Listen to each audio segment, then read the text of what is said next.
تعریف نماز را در قسمت قبلی فرا گرفتیم.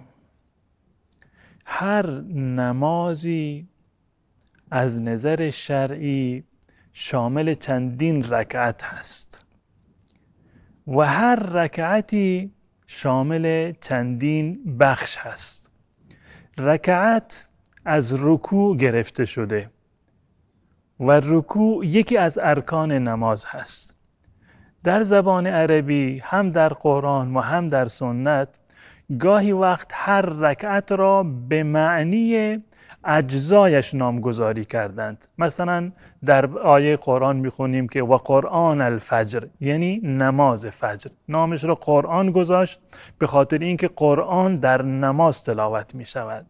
یا در برخی از روایات به معنی رکعت آمده، در برخی از روایات هر رکعت به معنی سجده تعبیر شده، در برخی از روایات از هر رکعت به تسبیحه تعبیر شده، یعنی اذکار و اوراد و کارهایی که در هر رکعت انجام می شود. هر رکعتی شامل 7 قسمت مجزا و جداگانه است، شامل 7 حالت هست. اولین حالتش قیام هست. قیام یعنی ایستادن، راست ایستادن، که این یکی از ارکان نماز هست. قسمت دوم یک رکعت رکوع هست. رکوع به معنی خم شدن که رکوع حالت و کیفیت و نحوه خاصی دارد که انشاءالله در ادامه برنامه ها تمام این اجزای نماز را به صورت مفصل و دقیق خدمت شما توضیح خواهم داد. و قسمت بعدی رکعت قامه هست، یعنی بلند شدن از حالت رکوع و راست ایستادن.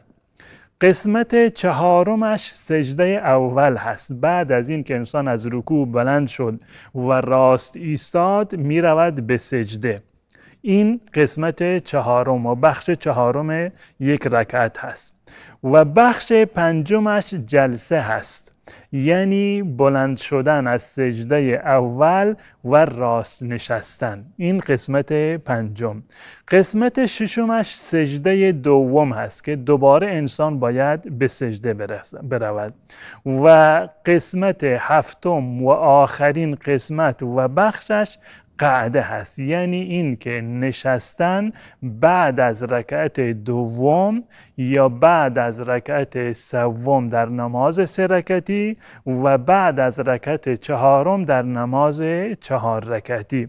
مجموعه این اعمال ظاهری را، یعنی قیام را، رکوع را، قومه را و سجده را، جلسه را، بعدش سجده و در آخر قعده را، مجموع این رکعات را میگویند، مجموع این اعمال و حرکات را میگویند رکعت. یعنی وقتی که به شما گفته می شود یک رکعت نماز بخوانید، یعنی یک رکعتی که شامل تمام این 7 قسمت باشد و تمام این قسمت های مجزا و جداگانه را هم انشالله در ادامه این برنامه ها لحظه به لحظه و بسیار دقیق خدمت شما عزیزان انشالله تشریح خواهم کرد.